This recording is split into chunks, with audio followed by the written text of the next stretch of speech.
उड़ीसा के पुरी में भगवान जगन्नाथ रथ यात्रा की आज से हुई शुरुआत। देश भर में एकादशी के दिन से 20 जुलाई तक निकलेगी रथ यात्रा।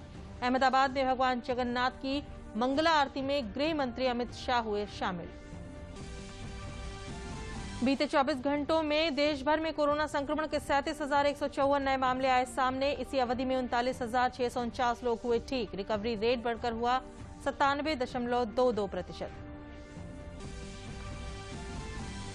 देश भर में कोरोना के खिलाफ लड़ाई को मजबूत करने के लिए तेज गति से चल रहा है कोरोना टीकाकरण अभियान। अब तक 37,73,52,000 से अधिक टीकों की लगाई गई डोज।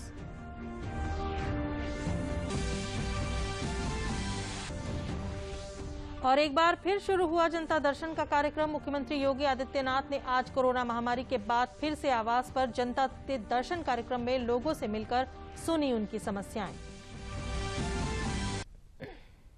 नमस्कार, मैं हूं अलका सिंह और अब समाचार विस्तार से। उड़ीसा के पुरी में भगवान जगन्नाथ रथ यात्रा की आज से शुरुआत हो गई। पुरू के राजा ने झाड़ू लगाकर यात्रा की औपचारिक शुरुआत की। रथ यात्रा में देश भर में एकादशी के दिन 20 जुलाई तक ये चलेगी। भगवान जगन्नाथ की रथ यात्रा को कुंडीचर यात्रा, पतित पावन यात्रा, जनकपुरी यात्रा, नवदिवसीय यात्रा और दशावतार यात्रा के नाम से जाना जाता है। मान्यता यह है कि इस रथ यात्रा के दर्शन मात्र से भक्तों के सभी संकट दूर हो जाते हैं और भगवत की कृपा से बैकुंठ लोक की प्राप्ति होती है।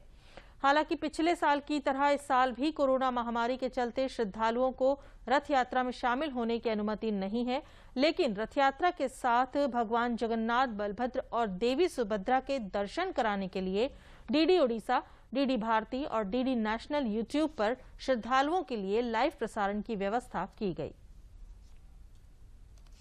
गुजरात के दौरे पर गए केंद्रीय गृह मंत्री अमित शाह आज सुबह अहमदाबाद में भगवान जगन्नाथ की मंगला आरती में शामिल हुए। अहमदाबाद के ऐतिहासिक जगन्नाथ मंदिर से निकलने वाली वार्षिक रथ यात्रा से पहले आज गृह मंत्री अमित शाह सपरिवार मंगला आरती में शामिल हुए। मंदिर में गृह मंत्री अमित शाह ने भगवान जगन्नाथ की पूजा अर्चना की। गाजियाबाद से सांसद एवं केंद्रीय मंत्री जनरल वीके सिंह द्वारा डॉक्टर अरुणा द्वारा लिखित भागवत भक्ति मकरंद नामक पुस्तक का विमोचन किया गया। कार्यक्रम का शुभारंभ जनरल वीके सिंह द्वारा दीप प्रज्वलित कर किया गया। इस मौके पर जनरल वीके सिंह ने कहा कि लेखिका द्वारा इस पुस्तक का मनोवैज्ञानिक विश्लेषण किया गया है और इसमें समझाया गया है कि आपको अपने जीवन को कैसे जीना है और आपको अपने जीवन में एक सामंजस्य किस तरह बनाना है। इस मौके पर वहां पर उपस्थित सभी धर्मगुरुओं ने अपने अपने विचार व्यक्त किए और भगवद गीता का सार बताया। इस मौके पर आध्यात्मिक गुरु पवन सिन्हा एवं महंत नारायण गिरी सहित अन्य गणमान्य लोग उपस्थित रहे। पुस्तक भगवत भक्ति मकरंद में बताया गया है कि भक्ति का सार क्या है। इस पुस्तक के विमोचन से समाज में किस तरह से व्यक्ति को अपनी जिम्मेदारियों को निभाते हुए दायित्व को पूरा करना है, इसके बारे में पूरा विवरण किया गया है।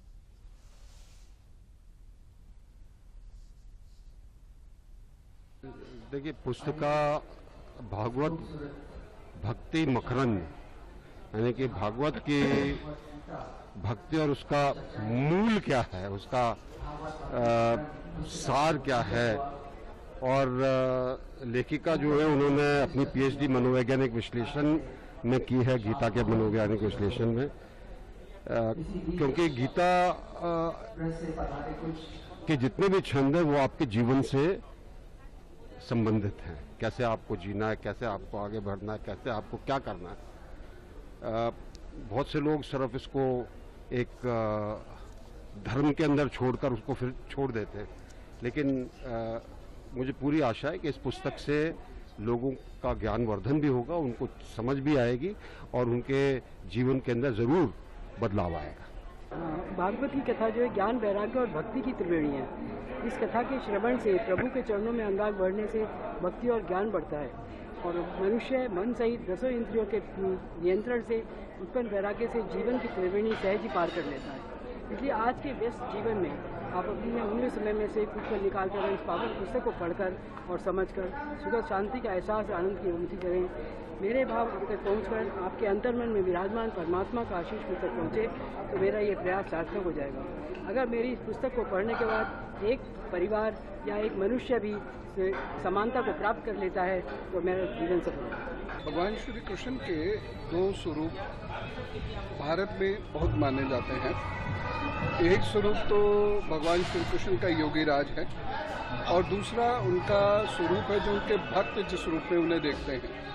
तो इस पुस्तक में उनके भक्ति स्वरूप का वर्णन है और साथ साथ भक्ति में किस तरीके से वह मनोवैज्ञानिक रूप से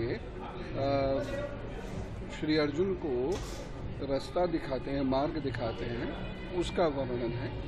और जो सबसे अच्छी बात है वो ये है इस पुस्तक की कि इस पुस्तक को पढ़ने वाले व्यक्ति को उसके जीवन में क्या करना चाहिए उसका स्पष्ट संदेश मिल रहा है। देश में पिछले 24 घंटों में 37,154 नए मामले सामने आए हैं। वहीं पिछले 24 घंटे में 39,649 लोग ठीक हुए हैं। इसके साथ ही कुल सक्रिय मामलों की संख्या 4,50,889 हो गई है, जो 1.4% है। कोरोना से अब तक 3,14,713 लोग ठीक हुए हैं। कोविड-19 के खिलाफ लड़ाई को मजबूत करने के लिए भारत दुनिया का सबसे बड़ा टीकाकरण अभियान चला रहा है। देश में राष्ट्रव्यापी टीकाकरण अभियान के तहत 37,73,52,000 से अधिक लोगों को कोविड टीके लगाए गए हैं। वहीं पिछले 24 घंटों में 12,35,287 टीके लगाए गए। कोरोना के खिलाफ टीकाकरण अभियान में भारत तेजी से आगे बढ़ रहा है। मुख्यमंत्री योगी आदित्यनाथ ने कोविड-19 गठित टीम 9 बैठक में कई दिशा निर्देश दिए। उन्होंने कहा कि एग्रेसिव ट्रेसिंग, टेस्टिंग और त्वरित ट्रीटमेंट के मंत्र से अच्छे परिणाम मिल रहे हैं। प्रदेश में हर नए दिन के साथ कोविड महामारी पर नियंत्रण की स्थिति और बेहतर होती जा रही है। विगत दिवस 42 जिलों में संक्रमण का एक भी नया केस नहीं पाया गया, जबकि 31 जनपदों में इकाई अंक में मरीज पाए गए। केवल सीतापुर और लखनऊ जनपद में ही दहाई अंक में कोविड संक्रमित मरीजों की पुष्टि हुई। प्रदेश में अब तक 6,08,45,000 से अधिक टेस्ट हो चुके हैं। मुख्यमंत्री ने कहा कि कोरोना संक्रमण की नियंत्रित स्थिति के बाद भी एग्रेसिव टेस्टिंग, ट्रेसिंग जारी रखी जाए। विगत 24 घंटे में 2,28,866 कोविड सैंपल की जांच की गई और 96 नए मरीजों की पुष्टि हुई, जबकि 112 मरीज स्वस्थ होकर डिस्चार्ज हुए। वर्तमान में 1,576 एक्टिव केस हैं। प्रदेश में कोरोना की रिकवरी दर और बेहतर होकर 98.6% हो गई है। अब तक 16,83,000 से अधिक प्रदेशवासी कोरोना संक्रमण से मुक्त होकर स्वस्थ हो चुके हैं। उन्होंने कहा कि कोरोना महामारी के कारण आरोग्य मेलों का आयोजन नहीं हो पा रहा है, किंतु लोगों की स्वास्थ्य और चिकित्सा संबंधी जरूरतों की पूर्ति कतई प्रभावित न हो। बच्चों के नियमित टीकाकरण हो अथवा गोल्डन कार्ड बनने की प्रक्रिया, सभी के लिए वैकल्पिक व्यवस्था की जाए। उत्तर प्रदेश में कामकाज सामान्य हुआ। मुख्यमंत्री आवास पर जनता दर्शन कार्यक्रम में मुख्यमंत्री ने फरियादियों से मिलकर उनकी समस्याएं जानी और उन्होंने कहा कि प्रदेश में अब 16 घंटे कामकाज की छूट है। साथ ही कहा कि कोरोना के केसेस में लगातार गिरावट आ रही है। यूपी के सिर्फ 2 जनपदों में डबल डिजिट में केस मिले हैं, 31 जनपदों में सिंगल डिजिट में केस मिले हैं, जबकि 42 जनपद ऐसे हैं जहां कोई केस नहीं आया है। पिछले 24 घंटे में 96 नए केस आए, जबकि उत्तर प्रदेश में अब कुल 1500 सक्रिय मामले हैं।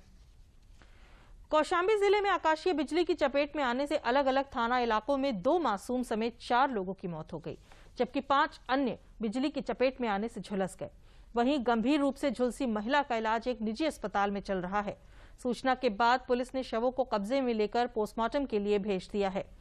वहीं राजस्व अधिकारियों ने भी रिपोर्ट बनाकर आर्थिक मदद का ऐलान किया है। अचानक गिरी आकाशीय बिजली लोगों के लिए आफत बन गई।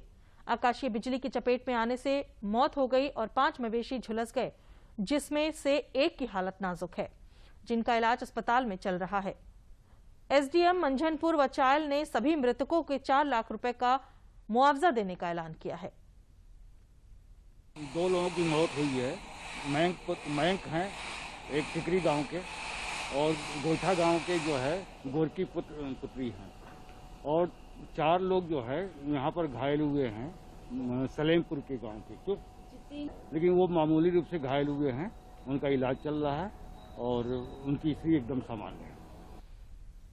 मुख्यमंत्री ने जनपद चित्रकूट, उन्नाव, प्रयागराज, फिरोजाबाद, कौशाम्बी, कानपुर नगर, कानपुर देहात में आकाशीय बिजली तथा गाजीपुर, फिरोजाबाद एवं बलिया में डूबने से हुई जनहानि पर गहरा शोक व्यक्त किया। दिवंगतों के परिजनों को नियमानुसार अनुमन्य राहत राशि तत्काल वितरित किए जाने के निर्देश दिए हैं। रामपुर में भाजपा के वरिष्ठ नेता एवं केंद्रीय मंत्री मुख्तार अब्बास नकवी ने कहा कि जनसंख्या नियंत्रण के मिशन पर सांप्रदायिकता और सियासत का टशन न देश के हित में है न समाज के हित में। उन्होंने अपने 2 दिवसीय दौरे पर कहा कि जनसंख्या नियंत्रण का अभियान देश और वक्त की जरूरत है और खुशी की बात यह है कि भारत के सबसे ज्यादा जनसंख्या वाले प्रदेश उत्तर प्रदेश से इस जागरूकता और प्रोत्साहन अभियान को शुरू किया जा रहा है। नकवी ने कहा कि जो लोग इस अभियान पर सांप्रदायिकता और सियासत करने की कोशिश कर रहे हैं वो देश और समाज के साथ साथ प्रदेश के हित के विरोधी हैं। प्रदेश सरकार का यह कदम स्वागत योग्य है कि उन्होंने प्रदेश के हित में एक बहुत बड़ा कदम उठाया है। यह कदम आने वाली पीढ़ियों के लिए उपहार साबित होगा।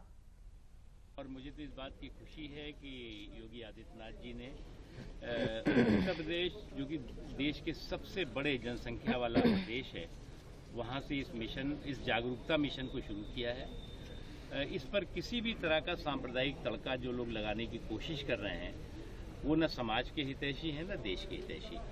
कोई भी देश बेतहाशा जनसंख्या विस्फोट को नज़रअंदाज नहीं कर सकता, इग्नोर नहीं कर सकता। और इस दिशा में जो भी प्रयास, जो भी कोशिशें और जो भी जागरूकता और प्रोत्साहन के कार्यक्रम उत्तर प्रदेश सरकार के द्वारा शुरू किए जाने की व्यवस्था की गई है, मैं मानता हूं कि इसका स्वागत होना चाहिए।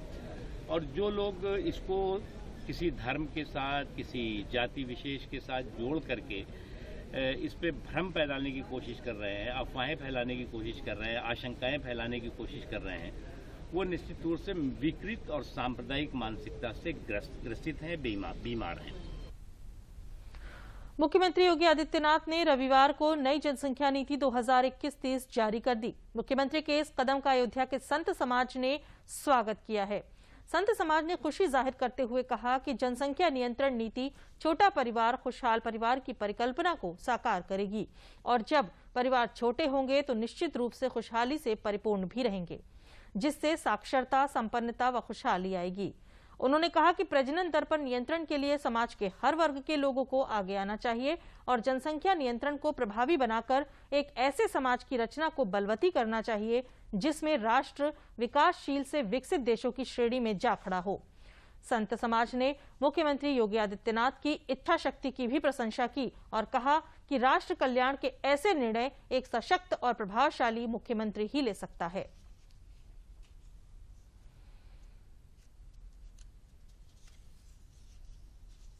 उत्तर प्रदेश की योगी सरकार द्वारा जो यह ड्राफ्ट तैयार किया गया है नई जनसंख्या नीति को लेकर, इसका हम सभी लोग बहुत स्वागत करते हैं और बहुत अभिनंदन करते हैं। और हम लोग तो शास्त्रीय ढंग से हमारे आराध्य को ही 2 ही संतानें थी। दुई सुत सुंदर सीता जाए, लवकुश वेद पुराण गाए। यह रामचरितमानस की प्रसिद्ध पंक्ति है कि हमारे भगवान श्री सीताराम को भी दो ही संतानें लवकुश के रूप में प्राप्त हुई थी। तो एक मर्यादित परिवार, एक व्यवस्थित परिवार, एक संयमित परिवार और परिवार की संख्या सीमित हो, यह तो हमारा आदर्श सदैव से रहा है। और योगी जी को इस बात के लिए बहुत बहुत बधाई और साधुवाद अयोध्या की तरफ से कि उन्होंने यह कदम उठाया। संख्या नियंत्रण कानून जो है ये बहुत सराहनीय कार्य है। योगी जी का जो है बहुत अच्छा कार्य है और इसको ये लागू होना चाहिए। हमारे दो का ये बहुत पुराना नारा था लेकिन उसका फॉलो नहीं हुआ।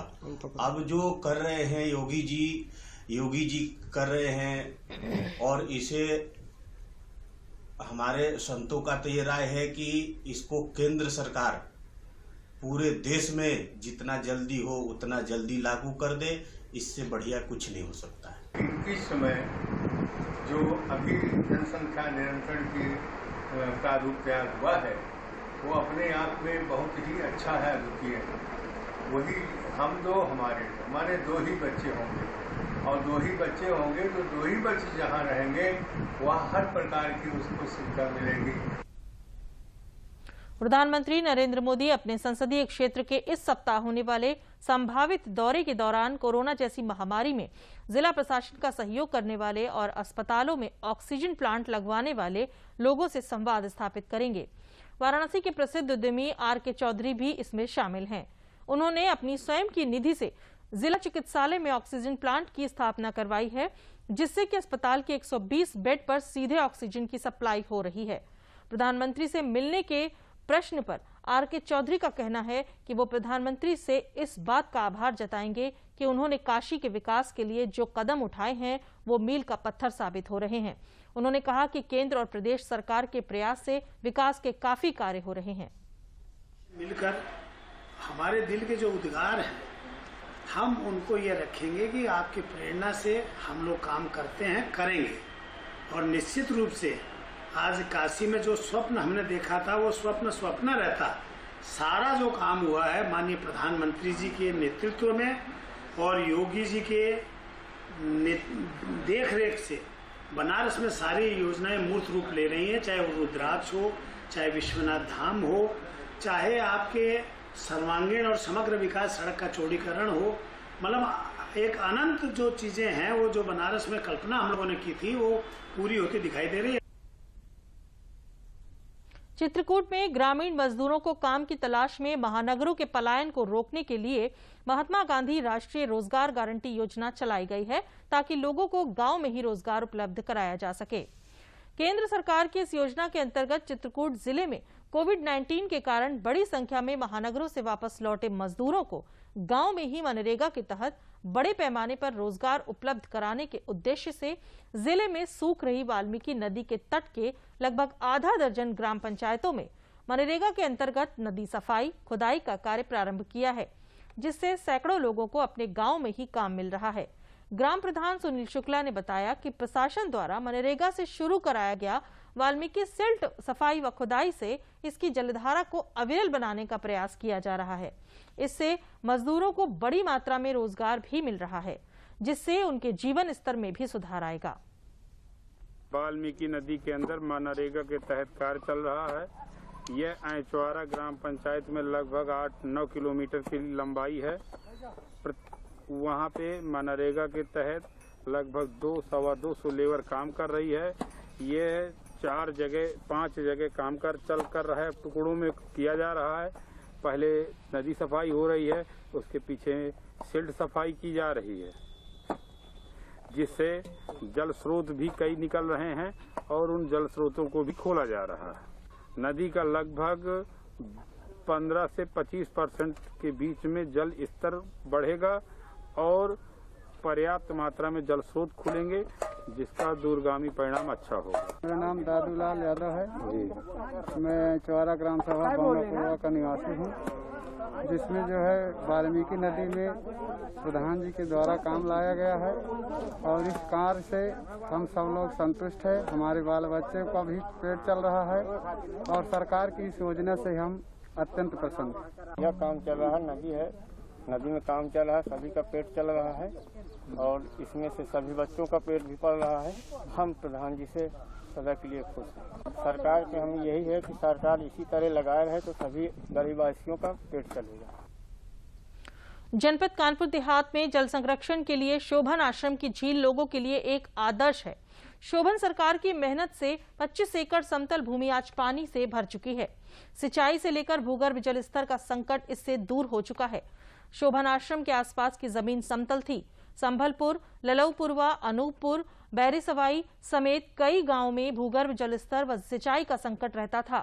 पेयजल के लिए हैंडपंप की गहरी बोरिंग करने पर भी पानी नहीं आता था।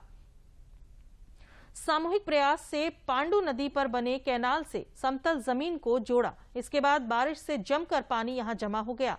धीरे धीरे इसने झील का स्वरूप ले लिया। पानी की उपलब्धता इतनी रहती है कि ये कभी सूखती नहीं है। ग्राम प्रधान रामजी मिश्रा ने बताया कि पहले तो बोरिंग में समस्या थी, लेकिन इस झील के कारण अब 50 से 60 फीट पर ही पानी मिल जाता है।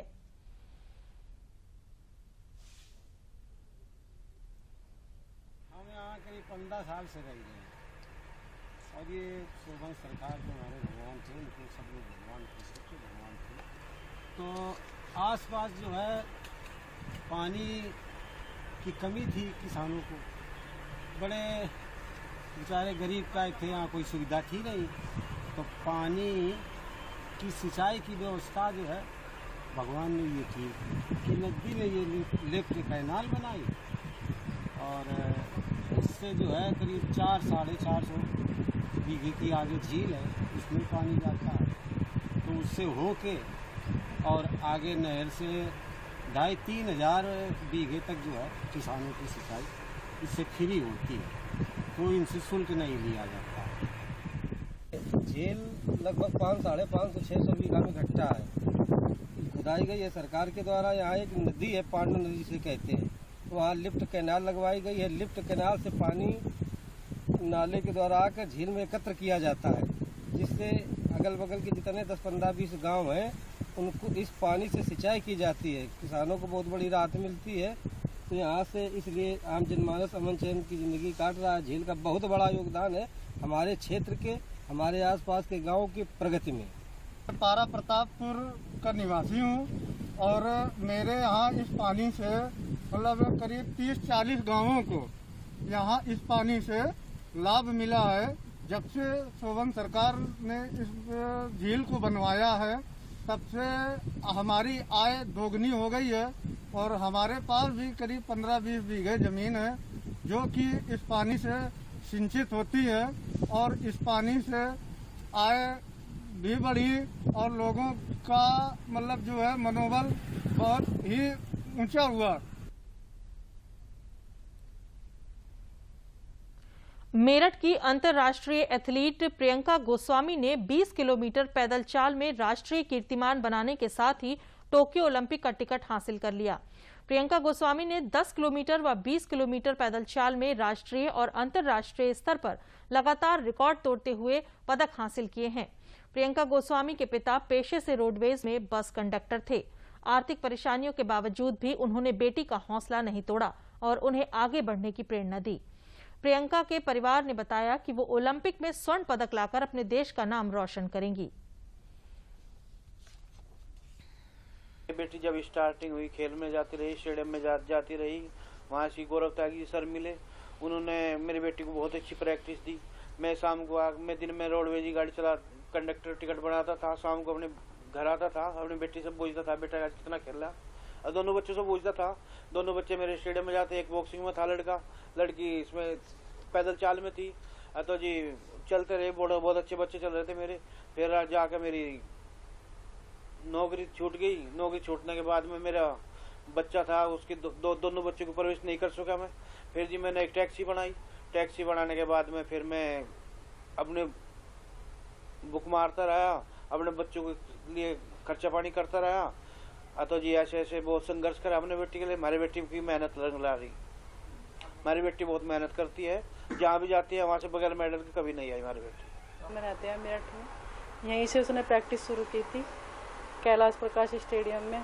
यहाँ पे बहुत मेहनत की उसने। उसके करने के बाद वो पटियाला गई। पटियाला जाने के बाद उसका फिर साई में वहाँ बेंगलोर में हॉस्टल हुआ। तो बेंगलोर के बाद फिर वो वहीं पे प्रैक्टिस कर रही है। सुबह 4 बजे उठती है, कम से कम 20-30 किलोमीटर की रोज़ की प्रैक्टिस है। गोल्ड मेडल ही लेकर आएगी। मैं सोचती हूँ उसकी तरह हर बच्चियाँ इस तरह ही मेडल लेकर आए, देश का नाम रोशन करे। प्रियंका रेस वॉकिंग करती है और बहुत छोटेपन से उसके मम्मी पापा ने कैलाश प्रकाश स्टेडियम में उसको भेजा था ट्रेनिंग के लिए। और अपने माँ के बहुत संघर्ष वाले जीवन को साथ में लेते हुए उस बच्ची ने मेहनत की और अपने ट्रेनिंग शेड्यूल को बहुत ईमानदारी से किया। और मैं उस बच्ची के माँ बाप का बहुत धन्यवाद देना चाहूँगा, जिन्होंने अपनी एक बच्ची को खेल के प्रति रुझान में डाला और अपनी बेटी को खेल में बढ़ाया। टोक्यो ओलंपिक 23 जुलाई से शुरू होने वाले हैं और इन खेलों को लेकर देश में एथलीटों का हौसला बढ़ाने के लिए तरह तरह के प्रयास सामने हैं। ऐसा ही एक प्रयास मेरठ के कैलाश प्रकाश स्पोर्ट्स स्टेडियम में देखने को मिल रहा है, जहां एक सेल्फी पॉइंट बनाया गया है, जिसमें सेल्फी के माध्यम से खिलाड़ियों की हौसला अफजाई हो रही है।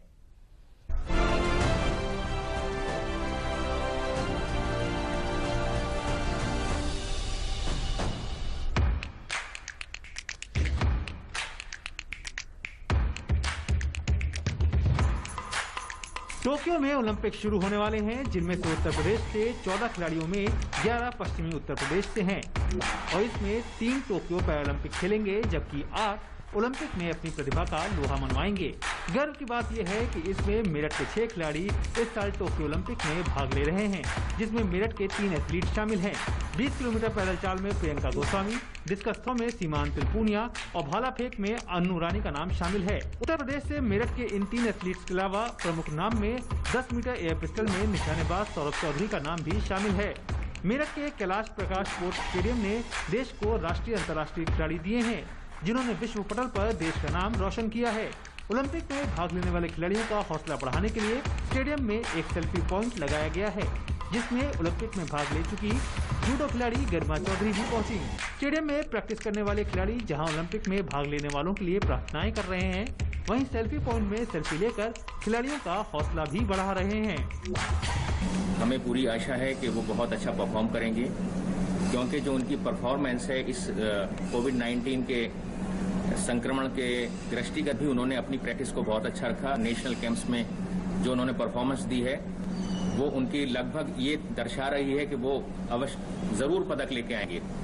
इस बार हमारे मेरठ से बहुत एथलीट का सिलेक्शन हुआ है और जहाँ तक की उम्मीद है सभी मेडल लेके आएंगे, और अगर वो मेडल लेके आएंगे तो हमें भी इस चीज से प्रेरणा मिलेगी और हम भी उन्हें देख के कुछ हमारा भी उत्साहवर्धन होगा और हम भी मेडल लेके आएंगे। जो इस बार इंडिया की ओलंपिक की टीम गई है, जिसमें बहुत सारे मेरठ के एथलीट्स ने पार्टिसिपेट किया है, उनसे ये उम्मीद करते हैं हम सभी की और उन्हें विश करते हैं कि इस बार वो इंडिया के लिए मेडल लाएं। जितने भी खिलाड़ी गए हैं मेरठ से, I wish them all the best, और मेरी आशा है कि वो लोग गोल्ड मेडल लेकर आएंगे वहाँ से और हमारा तिरंगा ऊंचा लहराएंगे। वैसे सबको यही उम्मीद है कि इस बार ओलंपिक में भारतीय खिलाड़ियों का प्रदर्शन शानदार रहेगा, और ऐसा हो भी क्यों ना, क्योंकि चाहे फेडरेशन का स्तर हो, सरकार का स्तर हो या फिर अन्य किसी तरह की सहायता, खिलाड़ियों को हर संभव। और अब अंत में प्रमुख समाचार एक बार फिर। ओडिशा के पुरी में भगवान जगन्नाथ रथ यात्रा की आज से हुई शुरुआत। देश भर में एकादशी के दिन से 20 जुलाई तक निकलेगी रथ यात्रा। अहमदाबाद में भगवान जगन्नाथ की मंगला आरती में गृह मंत्री अमित शाह हुए शामिल। बीते 24 घंटों में देश भर में कोरोना संक्रमण के 37,154 नए मामले आए सामने। इसी अवधि में 39,649 लोग हुए ठीक। रिकवरी रेट बढ़कर हुआ 97.22%। देश भर में कोरोना के खिलाफ लड़ाई को मजबूत करने के लिए तेज गति से चल रहा है कोरोना टीकाकरण अभियान। अब तक 37,73,52,000 से अधिक टीकों की लगाई गई डोज।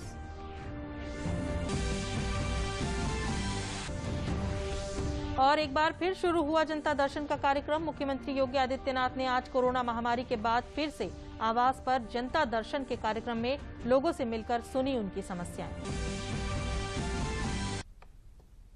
समाचारों में बस इतना ही, और जिस तरह मैं मास्क पहने हूं, मेरे साथ आप भी मास्क लगाए रखें, दूरी बनाएं और समय समय पर हाथ भी धोते रहें। नमस्कार।